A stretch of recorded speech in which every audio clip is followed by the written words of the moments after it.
Project. Sue?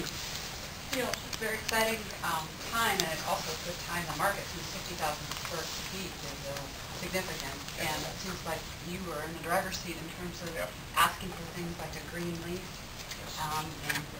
and demanding that in terms of whomever you're going to be negotiating with.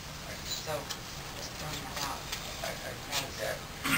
Popular thing to be doing right now, and a good thing to be doing. Yeah, and I think, as you well know, TriMet would be seen as a good credit risk for a landlord and be a very desirable tenant, so I think that's right. Clint?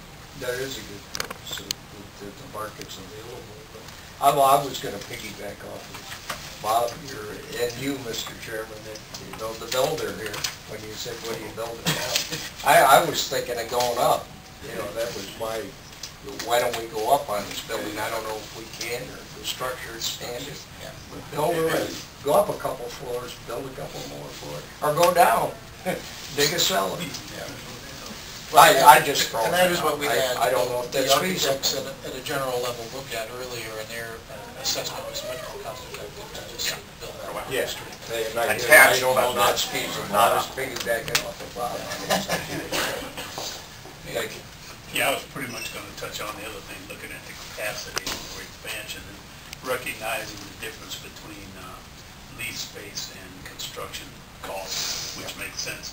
And I guess the question I would ask is, in terms of more centralized operation, are there other efficiencies, especially financial, that you really gain by bringing everything sort of together? I think an example was the storm that Shelley and Steve just talked about. And I think they would agree that if, in that situation, if the call center and customer services were across the aisle, if you will, from the operations command center, that there would have been much more opportunity for good customer information based on what was actually being reported to the control center at the time. We can do that electronically, remotely, but you know, it's never. Everybody's busy. Phones, I mean, in one of those centers during an event, everything is buzzing. The phones are buzzing, the pagers are buzzing, and it's a matter of almost randomness about what gets responded to. So putting people together, I think, will create some efficiencies there. Yeah, I absolutely, Steve, I absolutely think the centralized command center is the right way to go. And in terms of what operations you have, say at Oldgate and Holiday and even Center Street, I don't know what all administrative functions you've got. And is there benefit in bringing those type of things together? I would make the case that there's benefit, but I would also agree that it's sort of the soft side of additional coordination and communication, sort of the ability to bump into colleagues in the hall. We've talked for a long time about how do we locate our planners. We've got Alan who runs long-term planning and project planning and our service planning, and they're in different sides of the city. They should be working closely together. We even see, very frankly, I mean, Holgate is just, you know, down essentially 2 blocks and across the street. And Steve would say that some of our people, the service planning people that are over there, there isn't as much interaction as we probably ideally would like, just because even of that 2 block, let alone, you know, a slow 70 bus ride between Holiday Street and here, particularly if there's a train that blocks our routes. Was the road work that went on here a month or 6 weeks ago part of the Milwaukee? Yeah. Why would anyone? I was asking myself the same question. I can't believe that. And there may have been some other issues that now certainly when they did Division Place, that's not connected with the project. No, I mean all the resurfacing that was done out here.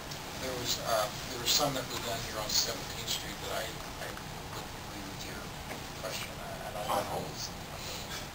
I mean, I think that ought to be brought up to the mayor or somebody that that's absurd when we know that we're planning to dig it all up. Yeah, I think that the issue, and I'm not debating it, understand that, but it is, you know, we wouldn't probably be into this until 11, maybe not even until 12 out here. Was there enough deterioration that you had to do something? It's not exactly a thoroughfare. As I say, I'm not trying to make the case, but it just is, our construction won't hit out here in probably, really summer of 12, I would guess. Is that right, likely? The demolition activities in late 11 and early 12. Yeah. So all I say is I just don't know, but it's not like it's tomorrow that we would start out here. It's kind of out there. Well, I'll tell you that this is always interesting to me because you open a topic like this with individuals like ourselves, and you're going to be prepared for some opinions. That comes to office space for all experts. Okay, any other business to come before the board? Again, Steve, we wish you well. But Phoenix has heat though, so you have to deal with that.